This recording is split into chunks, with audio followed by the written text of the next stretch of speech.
সকাল বাজে 9টা, উঠে দেখি আমার আম্মু এখন বাসায় নাই, কোথায় গেছে জানি না। তো খাবারও আজকে রেডি করে নাই, নাস্তা কিছু বানায়নি, এই জন্য আমি চলে আসলাম রান্নাঘরে। প্রতিদিন তো নাস্তা করি, তো আজকে ভাবলাম ভর্তা দিয়ে খাওয়া যাক। তো এর জন্য বরবটি, তারপরে আলু, তারপর ডিম আর বেগুন দিয়ে প্রেসার কুকারে তুলে দিলাম ভর্তা করার জন্য। আর এখানে আমি কাঁচামরিচ আর পেঁয়াজ সর্ষের তেলে দিয়ে ভেজে নিয়েছি।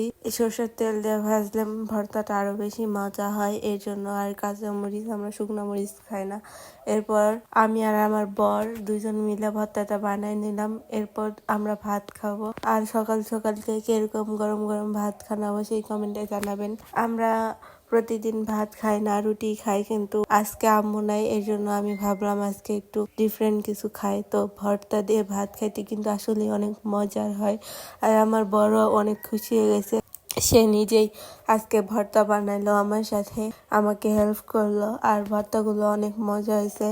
আপনার যদি খাইতে চান তো বাসায় এরকম ট্রাই করতে পারেন। তো আজকের ভিডিও এই পর্যন্তই। আল্লাহ হাফেজ, সবাই ভালো থাকবেন আর আমাদের জন্য দোয়া করবেন, আমরা যেন সবসময় ভালো থাকতে পারি। আল্লাহ হাফেজ।